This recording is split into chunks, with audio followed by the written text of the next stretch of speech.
Happy Feature Podcast.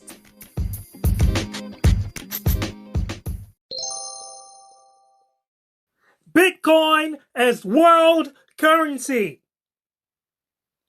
You go to work, you get gas, you go to the supermarket, you get home, you check your account, and it's in Bitcoin. You're here with Cosmo, also known as Cosmosis, on the Happy Future Podcast. Today we're discussing Bitcoin as world currency. Yes, Bitcoin, the new paradigm. It's been rising and rising, and the fiat currency has been falling. So we have to check on this Bitcoin. What is this Bitcoin? I guess it's some sort of digital currency. So we can use this digital currency like cash, like the US dollar or the yen. I can give it to someone and I can get something in return. Can I put it under my mattress? How can I use this? Most people, they're going to worry about, one, how does this Bitcoin work? And how can I spend it? It's a digital currency, supposedly.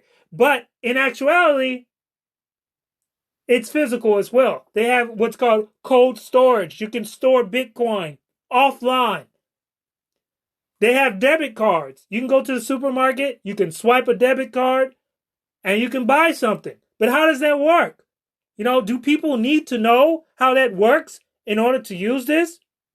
I would say no. They use Visa, MasterCard, Express. Most people don't even know how it works. It's very simple, but they don't know how it works. Bitcoin works digitally, kind of like you use a credit card. But in order to use it offline, you have to have some sort of medium. They have different mediums to store Bitcoin. You can have cold storage, like a hardware wallet. You can have something online, like a software wallet, like they have a wallet system similar to a bank. They also have different ways to store Bitcoin. You can store Bitcoin on an exchanger. Exchangers, they exchange the Bitcoin for fiat currency. You can exchange it for altcoins, which are other cryptocurrencies other than Bitcoin. But we're talking about Bitcoin as a world currency. So you got to be able to spend it like cash. They do have options, though. They have options to spend it like cash. Because if you didn't, Bitcoin has a problem to validate a transaction. It takes 10 minutes. Technically, they can validate it faster, but they have to make sure that it is correct.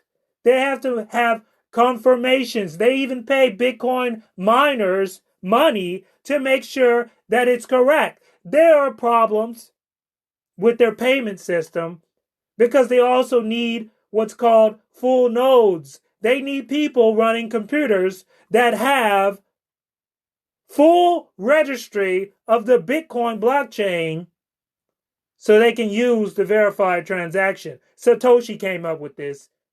He came up with the Bitcoin, which sounds like Super Mario coins, but they're real. So you have to verify that transaction. And for it to be a world currency, it has to be fast. You're going to have to be able to transfer money instantaneously. They have some offline hardware wallets where you can store your money, your private keys, and whatever else you need to identify your Bitcoin. And you can basically use those offline, like they can be debit cards, they have USB sticks. You can even write it on a piece of paper, create QR codes, the whole 9 yards. So they have the technology. It's a matter of speed and efficiency. And it's also a matter of sticking to the Bitcoin premise. That Bitcoin premise is decentralization and security. Without those two, Bitcoin does not work, or it's not Bitcoin for that matter. So you cannot have government intervention. And that's possibly very likely to happen. You have these Bitcoins, which are decentralized. You can damn near travel anywhere, and you can take money out of the country. Well, it was technically never in the country, but you can take it out of the country however you want. Money laundering's a thing again. So there's another thing to worry about. If it's accepted all over the world, and you have these nodes that people create, which they need to incentivize people to create nodes so that those Bitcoin miners have some way to transmit those transactions. And there's a few people that came up with the idea to put nodes in space, have them floating in an orbit. So there's always nodes out there for Bitcoin. They have a problem with the Bitcoin block size. It's linearly increasing. It gets bigger and bigger. And we're talking about world proportions. Right now it's over 300 gigs in size. And you got to have hardware to mine for Bitcoin. You got to have hardware and money to run nodes. It costs money. It's similar to, the banking system. So we're talking about on a world level, that might not be a problem. Technology is ever increasing.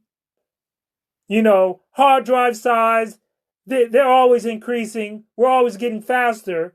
So the real issue, it's about keeping it decentralized and having it fast enough and trustworthy enough so people will use it.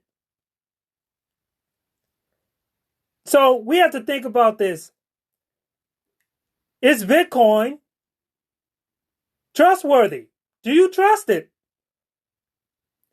And most people, I don't even think they trust the government.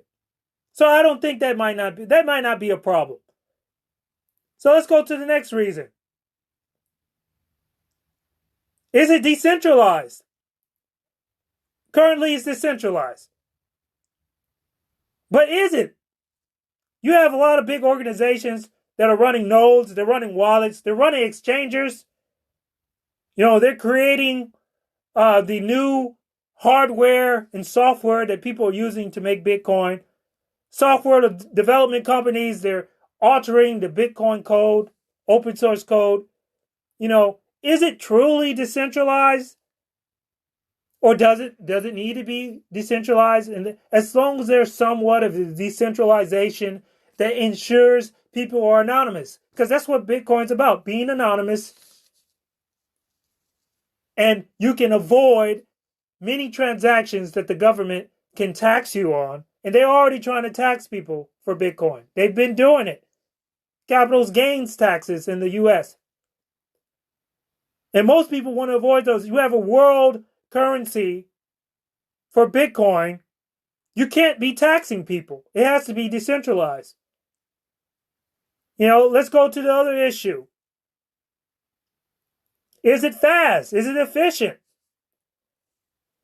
That's something that has to be worked out. You got to be able to verify transactions fast enough.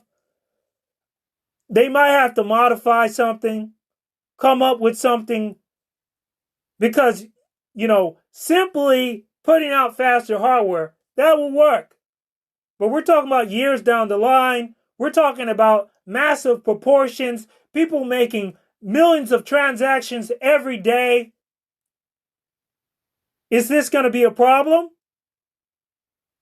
Is Bitcoin a big problem?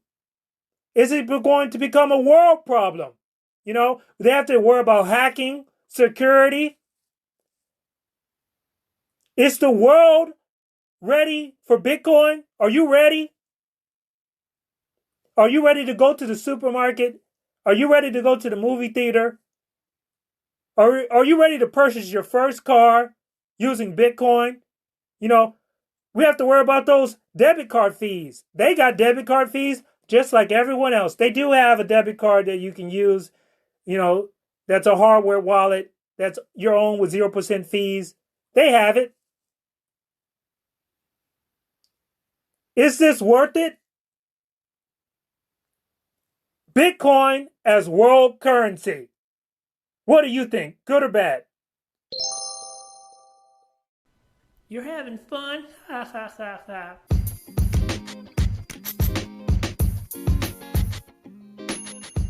Happy Future Podcast.